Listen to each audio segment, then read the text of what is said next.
Hello and welcome back to the course Life of Christ. We're in class 24 in the middle of a series of classes on different parables of Jesus. And today we want to talk about the parable of the Good Samaritan. So if you could, please turn with me to Luke chapter 10, and we're going to begin reading in verse 25 through 37. Luke 10, 25 and following. On one occasion, an expert in the law stood up to test Jesus. "Teacher," he asked, "what must I do to inherit eternal life?" "What is written in the law?" he replied. "How do you read it?"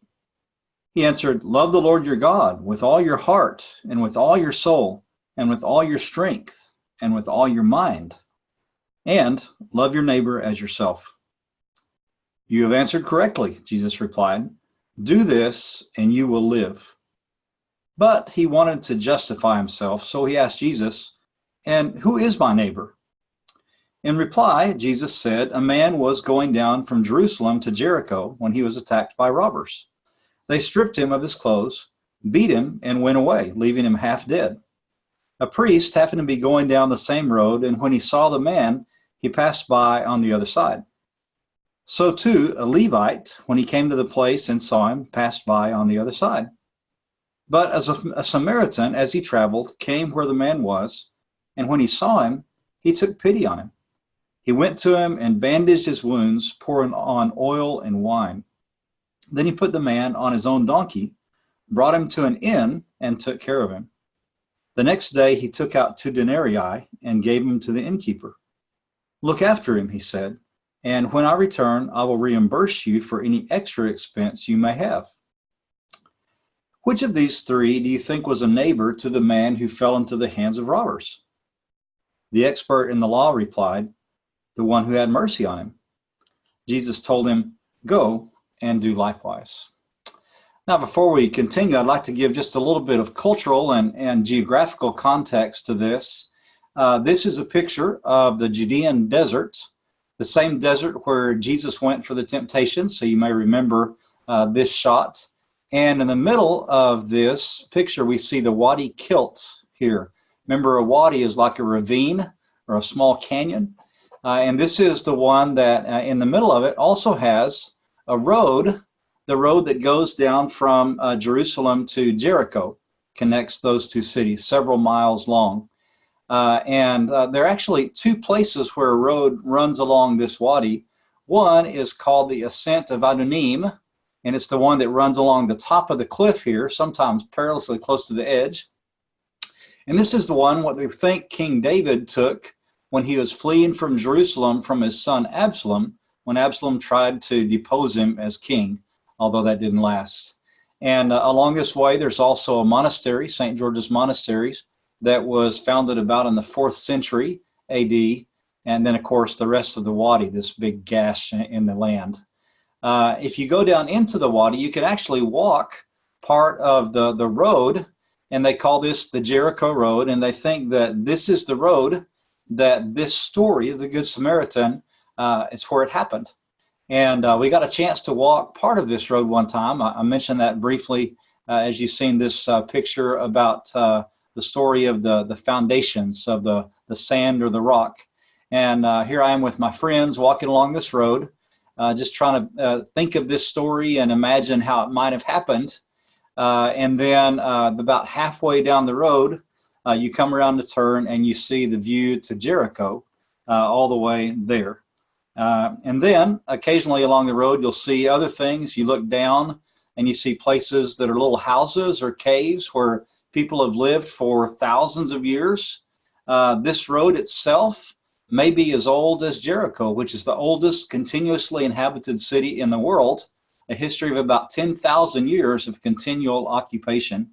And so this road may very well be from all those years, and definitely this was present in the time of Jesus, and it's likely that he took this road at least once and maybe several times as he went back and forth from Jerusalem to Galilee.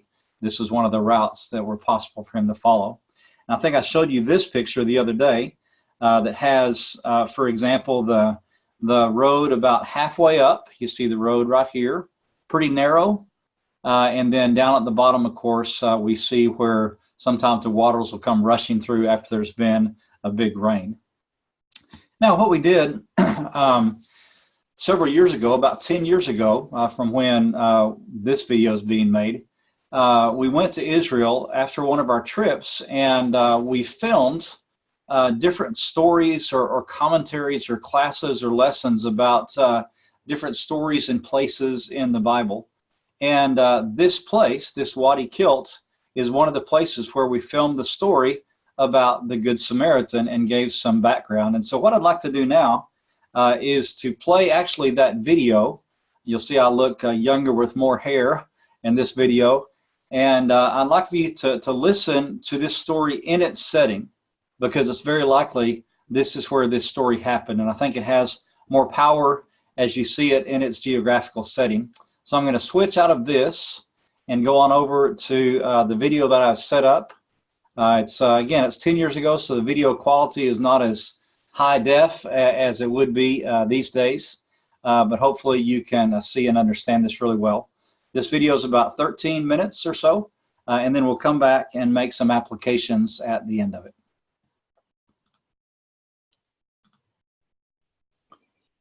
Good morning. It's early one morning in the Wadi Kilt, just a little bit between Jerusalem and Jericho.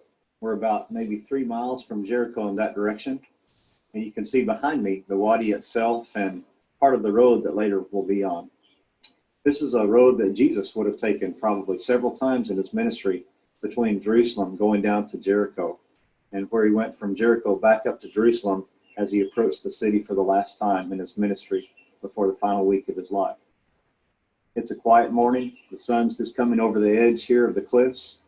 You can hear the birds singing and a tremendous peacefulness here. This is also a place where Elijah is said to have passed part of his ministry. And in this desert of Judea, Jesus was tempted somewhere around these hills, maybe in this place, maybe in other places near here. But we want to feel what it's like to be here and to walk here, to feel the peace, to listen to the birds this morning. We're going to show you now some of the landscape around here, the cliffs above us and below us, the Wadi in the very bottom part of the valley, the Roman aqueduct that was here in the time of Jesus, and then let you listen and feel some of the peace that's here this morning.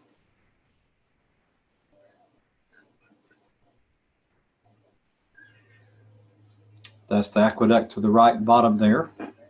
Been there for thousands of years.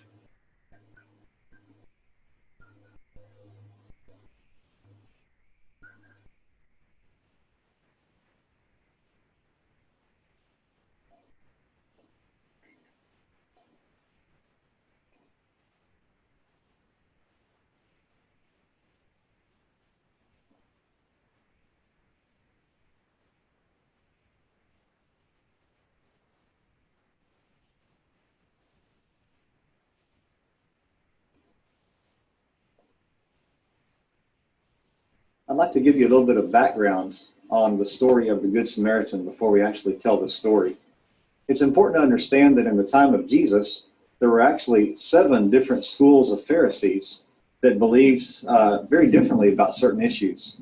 The most conservative of these schools was led by a man named Shammai, and the most liberal by a man named Hillel.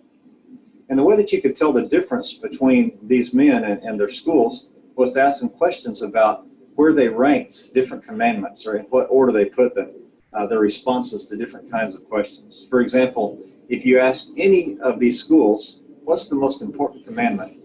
They would say, all of them. Love the Lord your God with all your heart.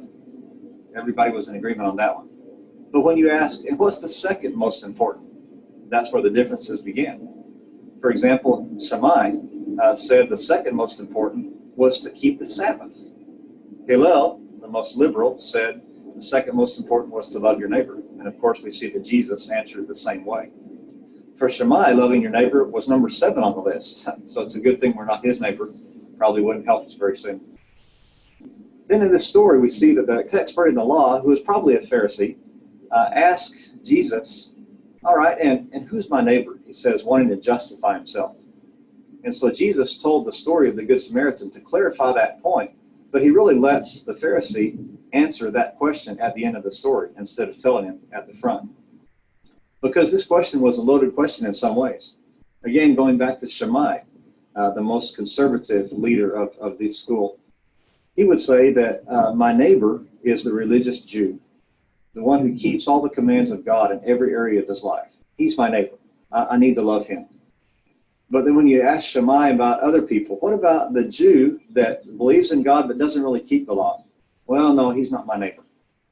What about the Greek priest who's very devoted to God, believes in God, and practices what he believes? No, he's not my neighbor either. What about the Romans?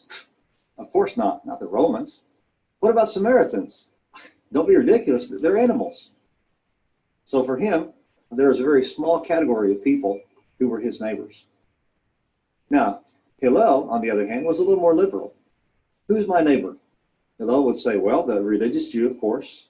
But he would also open it up just a little more. He'd say, well, my neighbor is also the Jew who doesn't practice the law but believes in God, has a good heart. He's also my neighbor. I even have my neighbor, the Greek priest, because he believes in God and he's doing what he thinks is right. He's also my neighbor. The Romans, maybe some, maybe not. What about the Samaritans, Hillel? No, they're animals. How can you consider them neighbors? They're not even people. So you come to Jesus and you ask this question, who is my neighbor? And that's when you get the answer to the story. So Jesus tells the story of the man coming from Jerusalem to Jericho. Traveling along this road, you can see how bandits could appear out of nowhere, attack him, and rob him. And it says that they leave him half dead. An important term according to the Jewish law. Because priests, especially the high priest, were not permitted to approach or touch someone who was dead or half dead. And so Jesus continues with the story. Here's this man in the road. The robbers have run away. He has no friends, no family near. He'll probably die in the desert here all by himself. And Jesus says that 3 different men pass by. The first, it says, is a priest. This priest perhaps was a Sadducee with responsibilities in the temple, perhaps later on that day. Maybe he's on his way to perform his duties in the temple. And he sees this man in a condition half dead, and he remembers the law. I can't touch this man, or I'll be impure. And if I'm impure, then I can't serve in the temple today, and I want to serve God in the temple. And so the text says he passed by on the other side of the road. Look at the road. What other side? You have rocks here, and there a precipice of maybe 50 yards down to the bottom of the wadi. But he makes it by without touching the man, continues on his way. Then Jesus says, a Levite passed by. Again, a servant in the temple, perhaps a Sadducee as well. He also sees the man, and just like the first priest, thinks, I don't want to be impure. And so he goes on his way. What do we think about these first 2 men who passed by? Many times in sermons or classes, we've criticized these men. Why didn't they stop? Why didn't they help? Didn't they feel compassion in their hearts? Well, we have to remember that for the different schools of Pharisees, they had different ways of ranking the commandments. It wasn't that they didn't feel compassion. Perhaps the law for purity was more important than the law of loving your neighbor. And so for these 2 men, evidently, that's the decision they made. They may have felt compassion. They may have hoped somebody else coming along behind would help them.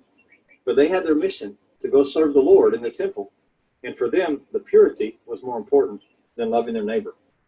And so they go on their way. Now, before we continue with the story, we need to understand the particular way Jews would tell stories in those days. Perhaps a parable, if this is a parable, perhaps it's a real story. But the form of the story was to say a priest passed by, and then a Levite, and then the third person would be a Pharisee. And so the one who's asking the question in this story is a Pharisee, most likely, an expert in the law. And so he's hearing the story of Jesus, and he's thinking, of course, the Sadducees, the first 2 that go by, they didn't stop and help because for them, purity is more important than compassion and loving the neighbor. But the Pharisees considered that loving the neighbor was the second most important thing. And so the Pharisees thinking, a Pharisee in the story would have stopped. And according to the format of the story, a Pharisee will be the third person in the story. And the expert in the law is thinking, good, I'll be the hero. The Pharisee will stop. The Pharisee will help this man on the road, and I'll be the hero. I'm a Pharisee. I believe in doing as this man's going to do. But that's where Jesus changes the story. He takes the Pharisee out, and the third person who passes along the road is the Good Samaritan. Now, I have to remember, we're the ones that are calling this the story of the Good Samaritan, because the Jews certainly wouldn't call him that. For the Jews, the Samaritans were hated. We've already mentioned that. But remember the roots of the Samaritans. They were the ones who were left behind in the country, the weakest, the poorest, the ones most likely to die when the Assyrians invaded in 721 BC and conquered the northern kingdom of Israel. The Samaritan Jews were the ones left behind to marry with other nations in the land. And for that reason, intermarriage, the mixing of the races, they were hated and despised by the true Jews who had come back from the exile. But since these Samaritans were Jews, their law also was the law of Moses, the first 5 books of the Old Testament. And so for them too, they needed to love God with all their heart. And the second most important command for them was loving their neighbor. And so this Samaritan is following the law. And it's very important for him to love his neighbor. And so he does it. He helps the man in the way. He puts him on his donkey. He carries him on to a place of safety and rest where he can heal with the hero of the story. Now think about what's happened in this story for the expert. The expert started out with a series of innocent questions that confirmed what he believed. God is the most important. Loving the neighbor is the second most important. And for a brief time, he thought that he would be the hero of the story that Jesus was telling. But Jesus changed the rules on it. And so now Jesus asked him the final question. All right, you tell me, who's the good neighbor in this story? And the expert in the law can't even say the word Samaritan. He says, I suppose the one who loved him. Maybe he kind of spits the words out. You can tell he's disgusted or maybe angry about this response that he has to give to Jesus. But he has to tell the truth. Jesus has trapped him, but in a good way for Jesus, in a difficult way for the Pharisee. And so he answers, and then he goes away after Jesus tells him, you go and do the same. I wonder what he thought on the way home. He was probably angry. He was probably embarrassed. But I wonder if in his mind he thought, could this Jesus be right? Is it possible that this Samaritan and all the rest of the Samaritans whom I've always hated and despised and thought weren't even human, is it possible they're human and my neighbor? Is it possible that God really wants me to love the Samaritans? Impossible. But he had to think about that. Now let's try to identify with this story just a little. Who is your Samaritan? We can read this story without emotion. We could say, oh, sure, the Samaritan was the good man in the story. I love the Samaritans. I don't have any problem with them. I think they're human. But let's change the face. Let's change the name. Maybe he's not a Samaritan. Think of a person that you hate, or hopefully you don't hate anyone, but a person that you don't get along with at all. Maybe someone who's embarrassed you, who's wronged you, who's stolen from you, who's done things to you that you think you can't forgive your entire life. Everyone has someone who's mistreated them in some way, maybe in many ways, maybe for a long time. That's your Samaritan. That's the person that Jesus would say to you, you go and do the same and love that person. Forgive that person. That's a difficult lesson because none of us wants to love the Samaritan in our lives. But in order to be children of God, we must do that. That's the challenge for us from this story of the Good Samaritan. God bless you. You see, I have in my hand here a Coca-Cola can with Arabic on it, probably used by Jesus in the first century, maybe left on his way to Jerusalem the first time. All right. Couldn't resist that last little bit when I saw that can there. So we have the story and all the background, and I'd like to finish up this video by giving 4 different applications. The first has to do with a story that I heard about a preaching class where the preacher made an assignment for the students to prepare a lesson about 10 minutes long on the story of the Good Samaritan. And the idea was that the preacher was going to pick the three best stories, the three best lessons, and the people that prepared those lessons would get to go to the local radio station and present their lessons live on the air. And so everybody was excited about it. They held the competition, they picked the best three. And so the morning they were supposed to go to the radio station, they all set out on the way, the three, and they were thinking about getting there and being able to give their lessons live on the air. What they didn't know is that that was a secondary goal of the teacher of the class, because the teacher prepared that morning for there to be a man sitting by the side of the road on the way to the radio station that these three students would have to pass in order to arrive at the station. And they made the man sitting by the side of the road kind of pitiful, kind of a beggar with obvious needs. And they wanted to see what the students would do when they passed this man on the way to the station. And they said that none of the three students stopped to help the man on the way to the station as they were getting ready to preach about the Good Samaritan stopping and helping a man. And it's kind of funny, unless we think that we've also probably done the same thing. Maybe we've been going to church or some activity at church or on the way to do great things and driven right past people on the road or walked right past them on the sidewalk on the way to doing other good things for the Lord. And so I would laugh more, except for the fact that I've probably done the same thing.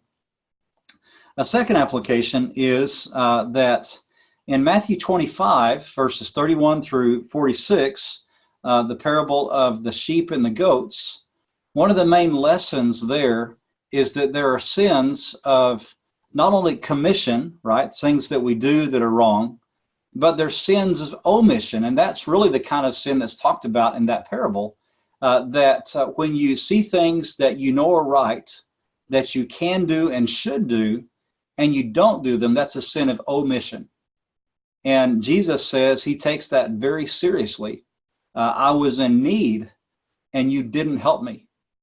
And so you think about, sins of omission in your life, things that you know you could have or should have done, and for whatever reason, you didn't do those. I think that this story of the Good Samaritan illustrates that point again, that Jesus says we need to slow down and look and think carefully as we're going through our lives. Sometimes we're so busy and so our schedules are so full that we sometimes forget and miss the opportunities, just blow right past them. And I know, again, that's happened to me and probably has happened to you as well. So think about sins of omission and try to be aware of things that could be done. The third point of application is this ability to discern what's most important. We're not necessarily talking about situation ethics with all kinds of difficult, situations there, but we are talking about that sometimes there are two good things to do, and which is more important to do.